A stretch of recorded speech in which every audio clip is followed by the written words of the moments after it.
Jay here for Stretford Paddock. This is it. This is the big one. Manchester United travelling to Fulham. Joe Smith is here with me for the preview. This preview is brought to you by Betfred, Manchester United's official betting partner, and also Stretford Paddocks.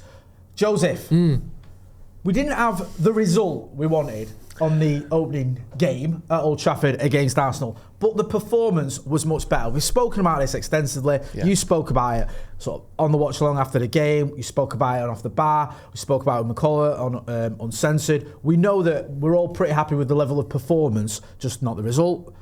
How important, though, do you think it is that we keep that level of performance going? Because I said after the game to my son, took him to the game, I said, look, if we play like that most weeks, we'll beat most teams. Yeah. And I feel like if we play like that against Fulham, we'll get a result. I mean, the honest truth is, if we play like that every game this season, we'll probably be pushing a title race. Yeah. We were the better team. And it wasn't just a little bit better. We were better in every single area of the pitch than Arsenal were. And they won on a little bit of bad fortune from our goalkeeper, which isn't their fault. Arsenal got lucky. Our keeper messed up, and they got a bit lucky in terms of the penalty. That was it. Yeah. If you repeated that exact game 10 times, I think we win 8 of them.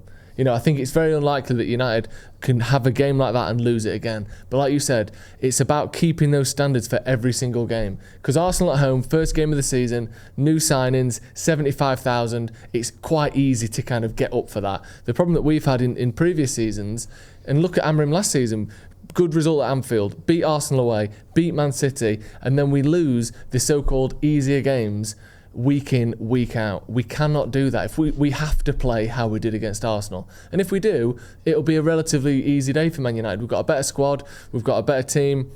I think that I know Fulham are a decent team, but we're just better than them. But if we do this thing where, you can tell first 10 minutes, we're not quite at it today. They've taken the foot off the gas a little bit. They don't seem to want it as much. They're not willing to put the bodies on the line and work as hard. There's a point about 12 minutes in or 10 minutes in or so to the Arsenal game when they were counter-attacking us, and the 3 players that tracked back and sprinted back all the way to our 18-yard box were Mason Mount, Brian Mbeumo and Patrick Dorgu. That was our back 3, our centre-backs for that moment. None of those players are centre-backs, but they're all willing to put the work in. If we don't see that against Fulham, then it's all for nothing. I mean, it was all for nothing anyway, effectively with the 0 points. But it felt different. It felt exciting. We have to see that same thing against Fulham.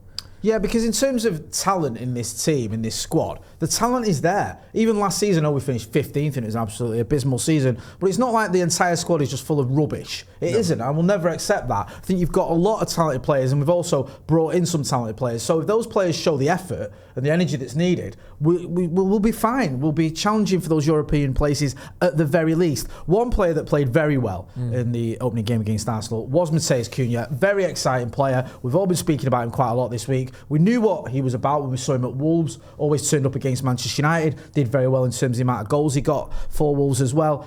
And we've seen it already this season. How important do you think it is that for this game in particular, that Mattheus Cunha carries on those levels? You spoke about the team carrying on those levels. We want to see him carrying on, do we? Because he's such an exciting player to watch. He's a little bit nice, isn't he? Yes. There's something nice about watching him. And we knew he was going to be. But who was it? Was it Jose who said you should always have a Brazilian player in your squad? Right. Because they bring something. I think it was the Brazilian manager that said that. Was it? Yeah. And he famously only fielded one Brazilian player in the World Cup of 1936, and they were kicked out for that. He said, you always have at least one, and they said, they've got to all be Brazilian. He's like, okay, you're not going to like my squad for the first game? No, I think it was Jose who said it, because they bring something, and obviously it's a bit of a cliche and a little bit of generalisation, but you see from him certain things that you don't see from other players. The sort of the confidence he has on the ball, the sort of beauty that he plays with at times, the way he runs with the ball, carries it, draws players in and then goes past him, the runs, the kind of, and then sort of paired with all of that, you've got this kind of determination, this grit, this nasty side to him.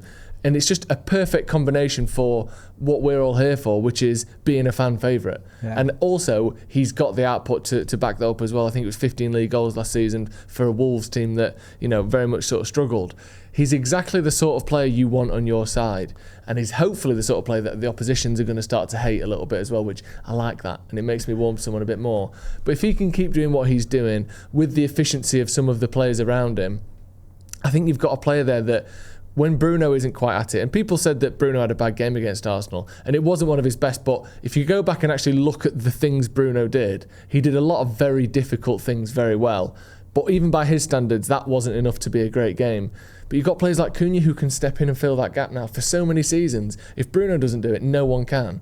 Now all of a sudden you've got someone in Cunha that not just can do the right thing in and around the box, but has got it's a bit of a lightning rod for the fans. Someone that you can go, actually, he's going to drag us out of this, and he can. I love that. No, I do. I love that edge as well, because I think it was when was it Ben White was on the floor, I was watching Cunha, and he was stood over him, and then the Arsenal players were pushing him away, and he was kicking off about time wasting. In the end, Ben White, I think, ended up getting subbed, but he was like, you can see Cunha was fuming because we were chasing the game, and he felt they were time wasting, and he wouldn't go away as well. He kept getting shoved and then kept going back, and all the Arsenal players were sort of rallying round like to sort of protecting Ben White almost. And I think, you know what, you need a bit of that, because we can be too soft at times at Manchester United, and they were wasting time and he wasn't having it. So I was chuffed to see that. Just on the Mattheus Cunha front as well, we've teamed up with Betfred, who are our official betting partners. They give us a bet builder, or no, actually, they haven't given us a bet builder. Let me get that right. We've created a bet builder. We've come up with a bet builder. Me and Joseph have put our heads together and we've come up with a bet builder. Our bet builder for the trip to Fulham is United to win, Mattheus Cunha to score, and either 11 or more corners. Yeah? So 11 or more corners, Mattheus Cunha to score, and Manchester United to win. That is our bet builder. There's a link in the description. Remember that Betfred rules apply. Maximum stakes may vary, and odds are correct at the time of recording. Go and check that out. And always remember, 18 plus, be gamble aware.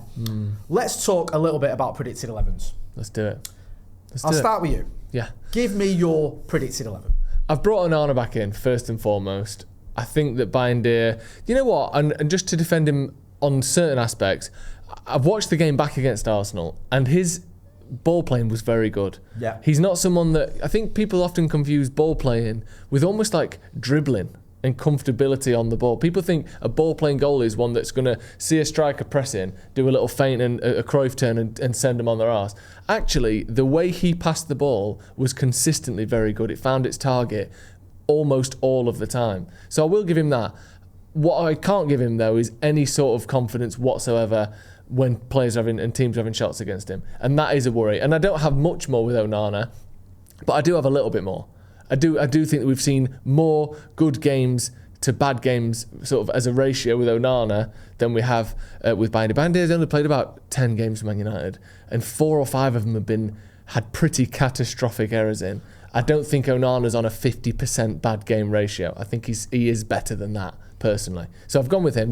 Have you brought him back? Obviously, we'll get to your team in a minute. Do you know what? Do you know what I mean? I'm conflicted. And as we're recording, I'd said Onana, but there's part of me that just feels that I don't know whether Amorim might want to prove a point just because of some of the questions he was getting after the game. Yeah. Where he might want to be like, you know what, shut up. That's a good point. I'm going to So I'm going to change what I originally said. I'm going to go with Bayindir just because I feel like, even though I agree with everything you said about Onana, by the way, I do like Bayindir, but I do think he's had one in him for far too many games. I just wonder, I think Amorim might just go, do you know what? After the game, he could see he was annoyed with the amount of questions he was getting, or some of the nature of the questions around Bayindir. So I think he might just feel like a bit of a, two fingers up to the media and just say, well, I'm sticking with Bayindir. So I'm going to actually change my mind on the goalkeeper situation. But sorry, yeah. No, of course. Then I've stuck with the same back three. I think it was excellent. Yeah. The only thing you would maybe think is, does someone need a rest? But again, it's Sunday to Sunday, so you probably won't. I think Yoro Delict and Shaw should play that. I've brought Ahmad in on the right hand side. I think Dalot.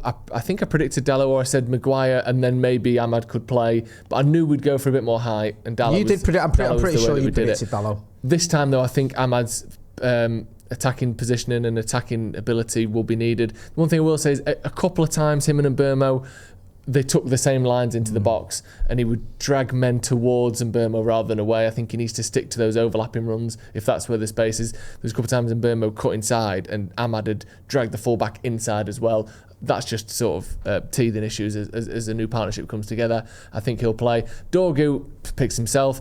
I think it'll be Bruno and Casemiro again. Again, he's had a week to sort of prepare for this. Physically, I thought in terms of his attitude as well, Casemiro was fantastic against Arsenal. He went under the radar a little bit, ran out of legs toward the end, but I think he should start the game. And I'm starting the three big boys.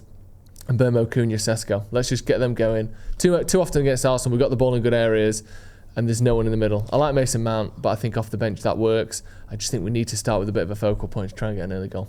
I think, bro, I agree with everything you said other than the goalkeeper. Yeah, I think fair. Our teams are identical other than my last minute change in net, which I've just explained, because I think everything you've said is spot on. I thought the back three did well. I thought Casemiro was pleasantly surprised. Mason Mount was probably a little bit hard done by to miss out after his good performance, but eventually the front three is going to be Cunha and Bumo and Sesko. Yeah. So you would expect it to be front three one of these games, and I don't see why not. I think Sesko will have had a full week. He did all right in his cameo. He got in the end a couple of things. I think there's enough there to think he could start a week later. So I think he can start this game. So yeah, I completely agree. Get involved in the chat in the comments and let us know what you think. Before we get to to Fulham, I just want to remind you: get your phones out, film yourself in landscape for 30 seconds and send it to paddockmatchday@gmail.com, and we will use that video, that 30-second score prediction video, as part of our pre-match build-up. Me, Joe, and I think Finn. We've got Finn on as well. Finn is going to be with us. So you weren't on the watch along on Sunday, but we had loads of predictions and some really good ones as well. So thank you for everyone who sent us in. Please do send more in. It's great. And like Jay said before, there will be time and chance as well for some of you to come in and be on the channel as well. So yeah, make sure you send them in. Thank you. That felt like an unnecessary dig. Why? You weren't on the watch along on Sunday. I know I wasn't on the watch along. I know what I wasn't there. I don't need you to remind me. No need for that. We'll talk about that later. I'm proud of yourself. Insulting me in front of the viewers. Sorry, you forgive me. Let's talk about Fulham. Talk about Fulham, I'll forgive you. They're a decent team, aren't they? The classic mid-table. Do they still have like mixed seating fans, home and away, like together? I've been Craven Cottage for years. They have like they have the home end, the away end, and then the sort of vibes section where you can got a swimming pool on the roof. There's a swimming pool on the roof. There's a swimming pool. Have they still got a statue of Michael Jackson? I don't know if they have. No. I also think they've got rid of the football. It's the football museum. Because I actually interviewed Al Fayed about that. But yeah, have they got rid of the Al Fayed statue as well? You'd hope so, wouldn't you? After the hundreds and hundreds of allegations. Yeah. Not that that's a smear on Fulham FC, by the way. Obviously they've got a few decent players. Jimenez is one. Do you know what? I like Jimenez. I like that he came back from absolute, just a horrendous injury to be a sort of competent, good. I think he was 12 goals in the league last season, more than any Man United player got in the league. Like, fair play to him, I like that. They've also got Muniz, who scored in the first game as well. Decent player. I think they finished 11th last season. They're the sort of team United should be leapfrogging this year, let's be honest. Marco Silva's done well there. He's a good manager. Because I didn't think he was that great up until he got to Fulham. I thought he did all right at Watford. I thought he did all right at Everton for a bit, and then he fell off. Like, I didn't look at Marco Silva and go, he's a good manager. But at Fulham, he has been. On a limited budget, he's got them playing really well. I think they got a record amount of points in the Premier League that they've ever had. 54. Last season. So, obviously finished above us. He's done well there. I think it's a good fit. Some managers just work at clubs, don't they? Yeah. And not at others. And I think for Marco Silva and Fulham, it is a good fit. Let us know what you think. Get involved in the chat in the comments. Give us your score prediction. Go on. One thing as well with these, they dropped 28 points from winning positions last season. Fantastic. More than anyone else in the league. And United need to remember that, yes, we want to get the early goal like we've said before. If we don't, I don't want to see a sort of frantic, overstressed, we see these stretched back and forth basketball games where Bruno's booting it in the box from the halfway line. I want us to play the same way, whether we're 2-0 up or 2-0 down. I think United need to be a little bit more composed in difficult situations. Hopefully it won't take being a goal or two down, but if that does happen, stick to the plan. Because it's weird with Fulham as well. I think they're one of the few teams we actually beat in the Premier League home and away last season, didn't we? There's not many, is there? I think it was them, Southampton and Leicester, I think, were the only other ones I can think of. I'll get involved in the comments unless I'm forgetting one. And I know they beat us in the FA Cup. I'm just saying in the Premier League. Yeah. With all that being said then, give us your score prediction. I think we're going to win. I genuinely do think we're going to win.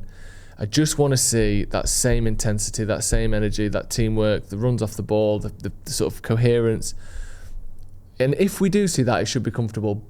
But one thing I know is results and wins just have not been comfortable at all for about 12 months for United, or let's be honest, 2 years. So I'm going to say 2-1, but a good 2-1.